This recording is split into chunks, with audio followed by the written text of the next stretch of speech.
Hello everyone and welcome to the lecture 5 on organizational structures.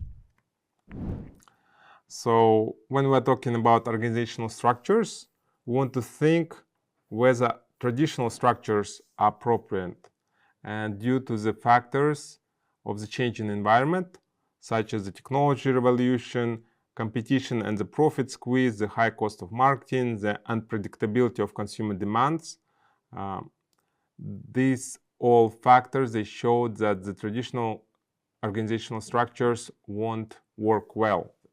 Also, there are 5 indicators identified by Grinnell and Apple that traditional structure may not be adequate for running the projects.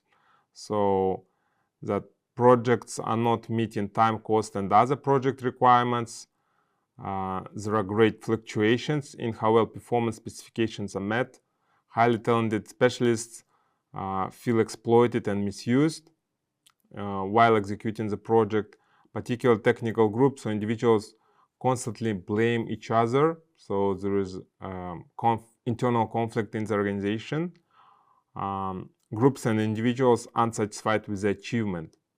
And all these factors, they led to the thinking that maybe traditional structures should be changed. There is no such thing as an ideal structure, according to Sadler. So the organization should think which organizational structure would fit its current needs. In order to do so, it's better to use this 6-question checklist that was prepared by Sadler. To what extent does the task of organization call for close control if it is to be performed efficiently? What are the needs and attitudes of the people performing the tasks? What are the natural social groupings with which people identify themselves?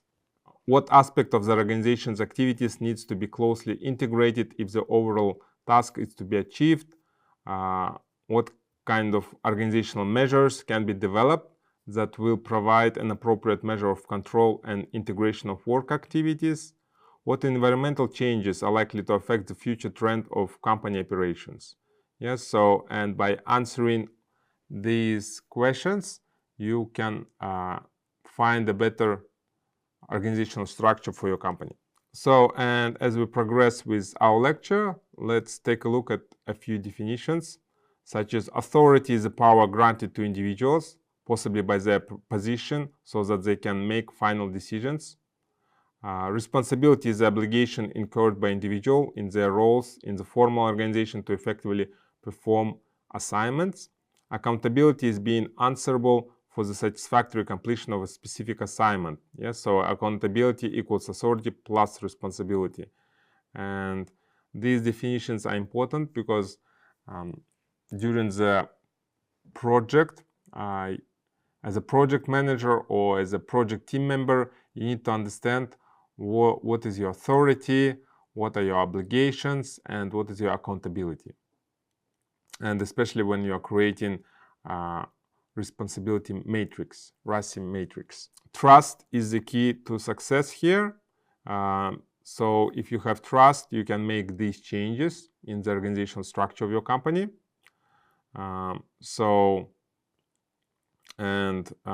It might happen that even though a problem exists, project manager and functional manager will deny these problems, and when this problem will finally surface, then managers will blame each other instead of working together as a team on the solution. And as trust develops, both managers will admit responsibility for the problems and think about the solution. And it's better to meet face-to-face if possible in order to solve this problem.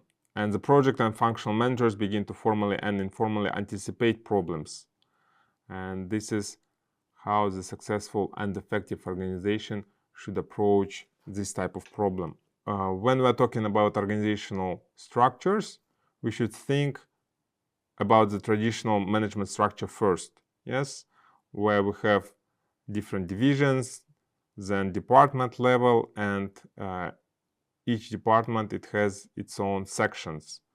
So this is a traditional functional based organization, and usually it's normal for government agencies or hierarchical companies.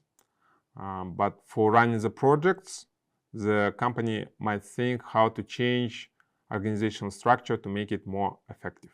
So let's continue with traditional organizational structure. These are the advantages of traditional classical organization, such as easier budgeting and cost control, better technical control. Specialists can be grouped to share knowledge and responsibility. Personnel can be used on many different projects, and all projects will benefit from the most advanced technology. So there is a better utilization of scarce personnel. Additional advantages also include a broad manpower base to work with, continuity in the functional disciplines, such as policies, procedures, and lines of responsibility are easily defined and understandable, admits mass production activities with established specifications, good control over personnel, communication channels are vertical and well established, and quick reaction capability exists, but may be dependent upon the priorities of the functional managers. So this is top to bottom hierarchical structure. So what are the disadvantages of this classical traditional organization? No one individual is directly responsible for the total project, so there is no formal authority, committee solutions, does not provide the project-oriented emphasis necessary to accomplish the project tasks. Coordination becomes complex, and additional lead time is required for approval of decisions. So there are like a lot of bureaucracy.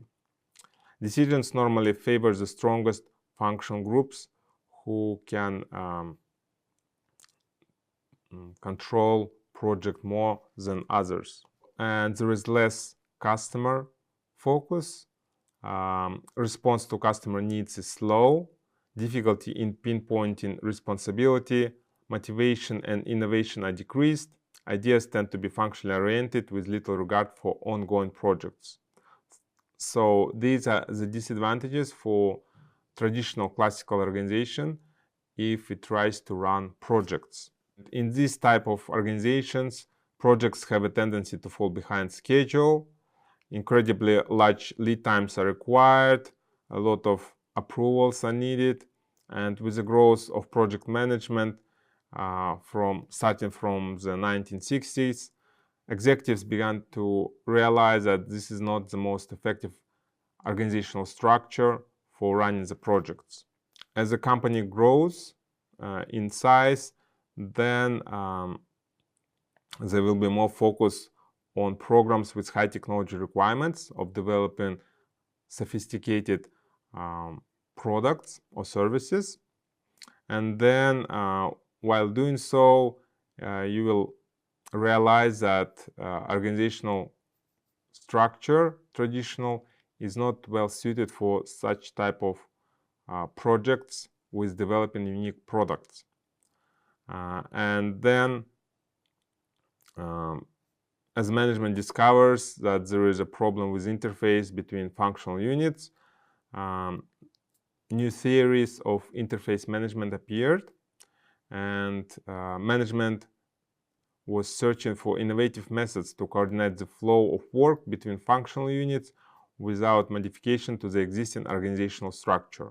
Yes, so not to change completely, but slowly evolve in this direction.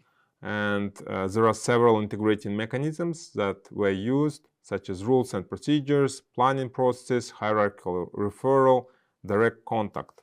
And when the need for project managers was acknowledged, the next logical question was there in the organization to place them. And executives, at least in the beginning, preferred to keep project managers low in the organization because they did not understand what are the roles and responsibilities of the project managers. Also, they viewed them as a threat to their power. Yes, so the first attempt to resolve this problem was to develop project leaders or coordinators within each functional department. And section-level personnel were temporarily assigned as project leaders, would return to their former positions at project termination, And project leader was used rather than project manager, as the word manager implies a permanent relationship rather than temporary relationship during the project. Organizations tried to implement that by creating these additional departments, but still there was traditional control of power by functional managers.